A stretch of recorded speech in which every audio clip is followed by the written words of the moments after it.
Welcome to episode 5 of Field Days, where it's everything spring food plot related. And today, what we're going to be talking about, this is one of our shorter podcasts, but it is one of the most crucial things, and it is all about herbicides and mowing your spring plots. How to have the best looking plots. We go through everything of, how low your mower should be to the exact herbicides you should be using based on what weeds you need to kill. So that's what today's show is all about. We're joined by Brandon Self from Whitetail Institute, who's been with Whitetail Institute for over 14 years. The guy is an expert when it comes to food plots, and we're happy to have him here, and we hope you enjoy the show.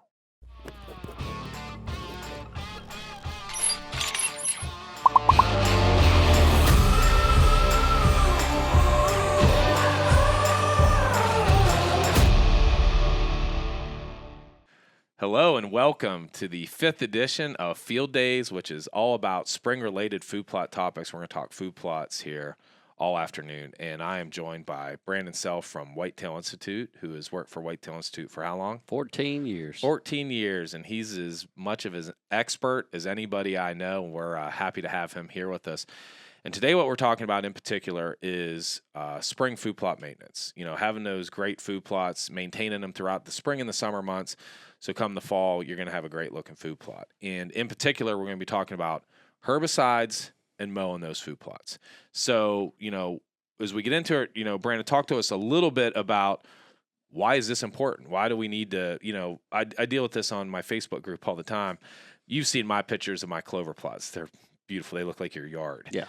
And people are like, well, who cares if there's some weeds in there? It don't matter. The deer like weeds too. And I always say to that guy, I'm not doing this so it looks pretty or it looks like my yard, but weeds, like anything, you let those weeds go, what are they going to do? They're going to take over. Yeah. And I'm getting 6 years out of a lot of my perennial plots. I know you guys say 3 to 5 years, but the way I maintain my plots with the herbicides we're going to talk about today, the mowing, I'm getting 5-6 years out of all my plots. Right. And it's not just because I want to have a pretty food plot. It's because I keep those weeds out. It's going to help those plots to last longer. So let's talk a little bit about, on your end, why is it important to maintain those plots throughout the spring and the summer? Well, the biggest reason is just what you said. It's to keep from getting taken over by anything else.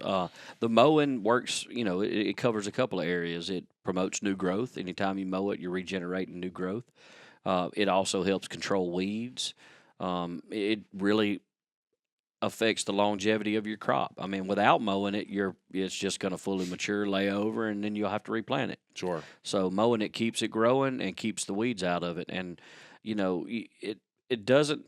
Like you said, you're not trying to get it to look like your lawn, but you don't want those weeds to get up, go to seed, and then produce. The seeds are going to drop to the ground. Then you're going to be dealing with twice the weeds that you're dealing with now. So mowing the tops out of the weeds is a critical part of weed control. Yep, I agree. So any of those guys out there telling you newbies out there, don't worry about the weeds in your plot, the deer like those too. Don't take advice from those guys. Do everything you can to keep those weeds out. You're going to get a longer lasting plot. So let's just jump right into it. Let's talk herbicides. Yeah. Because that's going to be the first step, probably even before mowing, is spraying those herbicides. So let's talk a little bit about what I know what Whitetail Institute offers. Let's talk about what that is, when you want to use them, and why you want to use them, and all that good stuff. Okay. So we have 2 different herbicides in our line. We have Arrest Max, which is a grass-specific herbicide. We have Slay, it's a broadleaf herbicide, and then we have Surefire Crop Oil, which is a surfactant you add with both the herbicides. Both of them can be tank mixed to kill both weeds, grass and broadleaf weeds. They can be mixed, so we have that question a lot. Yep. Arrest Max is. It's a great grass herbicide, but like I've told you in other episodes, sometimes you may have to spray it more than once. It's just the way the nature of the beast with it. But you with a mixture of mowing and the herbicides, it's a great way to keep your plot going. We get a question a lot about how do I mix it? Can I mix them together? What's the mixing ratio? So what we say is, most ATV sprayers are going to be 15 to 20 gallons. Mm-hmm. So we say 15 to 20 gallons of water.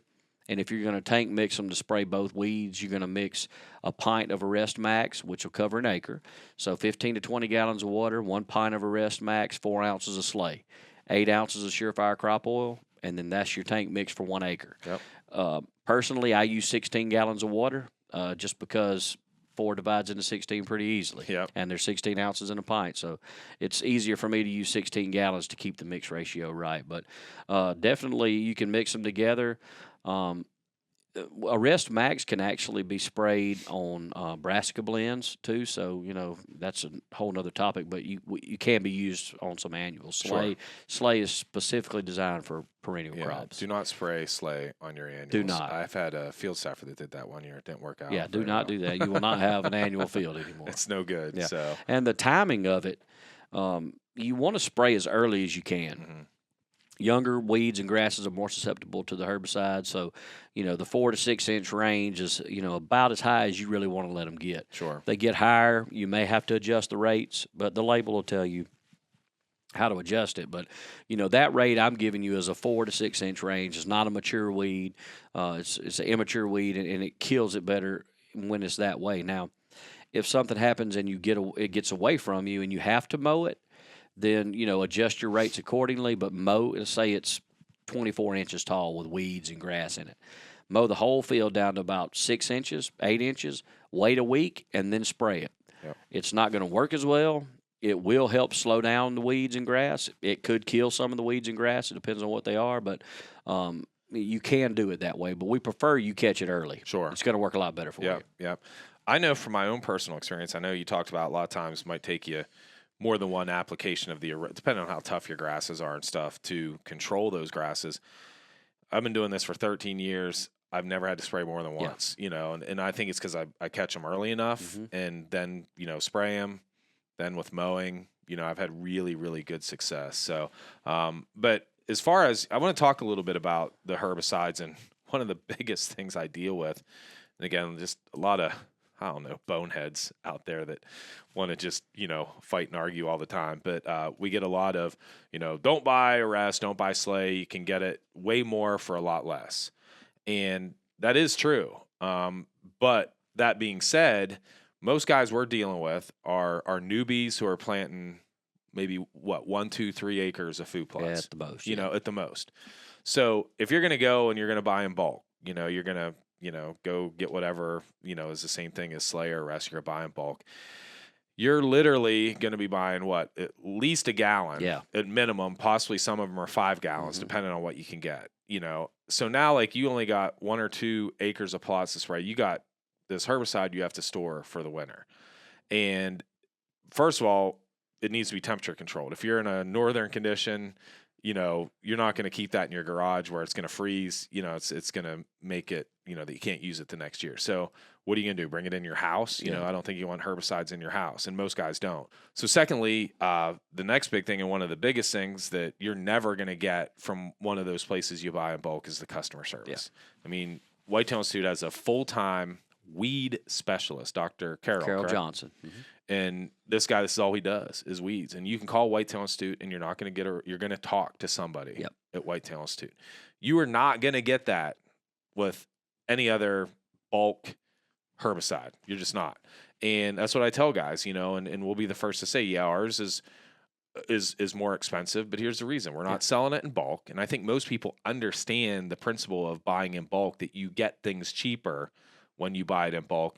And then the next thing is you're not going to get the customer service. Right. So what we tell guys is, if you're an expert and you know what you're doing and you don't need any customer service and you got a lot of plots, by all means, go buy it in bulk. But if you're a guy who is not a weed specialist and you're going to need some support, this is the way to go. You only have, a few acres, which is what most guys have, of food plots. You're not going to want to buy all your stuff in bulk and then be storing it. The other thing that I forgot to say that I was trying to remember was, you got a 2-year shelf life. Yeah. Like most people agree, you got 2 years. So if you buy a bunch, you're not going to be able to keep it for 5 years. Right. It's not going to be any good.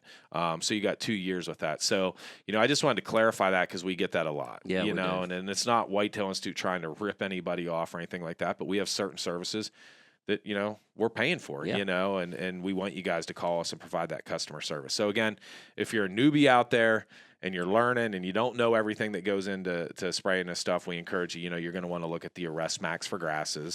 Slay for the broadleaf weeds, and the Surefire crop oil, is the three things you're going to want to look at. So just wanted to clarify that, but I thought it was a point worth bringing up. So as far as herbicides, so now we've sprayed out. I said, myself personally, I've only ever had to do it one time, right at the beginning of spring when I was seeing those weeds. Then comes the mowing. So let's talk about, all things mowing. I get a lot of questions on this. So let's say, why is mowing important? When do we want to do it? How do we want to do it? All that good stuff. Well, first thing, after you spray herbicides, once you see visible evidence, and usually you want to give it about 2 or 3 weeks, but after the 3 weeks, 2 weeks, maybe, mow, you could go in and mow. But you want to give that herbicide time to get whole plant symptoms, so kill the whole weed. So you can mow, give it a couple of weeks at least. But as far as mowing your perennial plot, when and why do you do it? You want to mow it, anytime, even if there's no weeds, if it gets up 18, 20 inches, you want to try to mow, just knock the tops out of it. Keep the new growth coming. A big thing that a lot of people don't do, and I've been guilty of it myself, is if you're going and bush hogging a field that's full of a weed, and you go through there and you mow that field, all those seeds pile up on your bush hog. Then you take that same bush hog over to your clover field and you mow it with all those seeds on there. You're filling your field up with all those weed seeds that you just drug from that other field. We have a lot of problems with that. Sure. So a big thing that I would recommend before you leave that field to go mow your clover, brush it off. Yeah. Get the majority of them off there. You're not ever going to get them all off, but do that. It's a good practice to get into. Sure. But you want to mow. You don't really want to ever scalp it. You don't want to cut it down to the ground ever, really. You don't want to mow in a drought. You don't want to spray in a drought. Leave it alone during the drought times. Now, if the weeds get up tall during the drought and the clover's still down there struggling, I will go knock the tops out of the weeds to keep them from going to seed. But mow it after you spray. If it gets really tall, the weeds do, you may have to mow it before you spray. Just depends. We don't like to do that. We like to catch them young. Sure. And as far as mowing, I'll say there's times in the summer I mow 4 or 5 times throughout the year. To me, mowing is the number one thing you can do and maintain those perennials. I'll even say I have numerous plots that were very weed free the year before, and they came up and had very low weeds, and I didn't have to spray them with any herbicides. I looked at them, I'm like, you know what? I knew by mowing it that would be enough that I didn't actually have to spray anything to control those weeds. And you just really have to evaluate that individually in how you're gonna, when you're gonna mow and if you need to spray the herbicides or not. Now I'll say probably 9 times out of 10, most of my plots do need some herbicides and I spray them. But again, that being said, mowing, there are times you may not need herbicides at all. May not have to. Yeah. And, and we get a lot of questions too on, there's a lot of different mowers. Like you mentioned a brush hog. I use a Coons Engineering mower that I pull behind my quad. It's tank, love it. Use it for any mowing that I need, from my clover to clearing a new plot. Like I just have something like that I can haul behind. You hear of other brands like Swisher and things like that is a pretty popular brand that a lot of guys are using that are pull behinds with quads. I even have numerous of my field staff that mow theirs with a lawnmower. Yeah. Now, what we want to say to guys, when you mow with a lawnmower, it's generally not going to come up as high as of a setting as what you can set on a brush hog or a pull behind mower on a quad. So you have to be really careful. And what I tell guys, if you're going to use a mower, the one thing I'd really, really make sure is, one, you're not in a drought, where that plot's struggling at all. 2, it's nice if you have rain on the way. Because you're going to mow it a little bit lower than what you're able to with some of these other pieces of equipment. But you absolutely, if that's what you have available to you, use it. You can use a lawnmower. And smaller plot guys in the woods, if they get a perennial established in there, a lot of them will use a weed eater. Yep. Just take the tops out of it and keep the weeds from going to seed. I have a lot of customers that do that. Oh, yeah, we did it this year on the plot where we put Extreme in. We had clover on the one side, and can't get the equipment over there, and we just go in with the weed eater. 2-3 times a year, and it's great. It's perfect. And it's a beautiful looking plot. So, we encourage everybody. Mowing is a great way, and you hear a lot, like more and more, where people are freaking out over chemicals and stuff that you're using. So mowing is a great way to help control those Yeah. weeds. And as long as you keep the weeds mowed before they go to seed, you can solely mow. Yep. You won't if you're leery of the herbicides, you can mow it. It's not as good of a weed management process as mowing and spraying, Sure. but it can happen if you need to do it. And it can work for you. Yeah. Yep. Yep.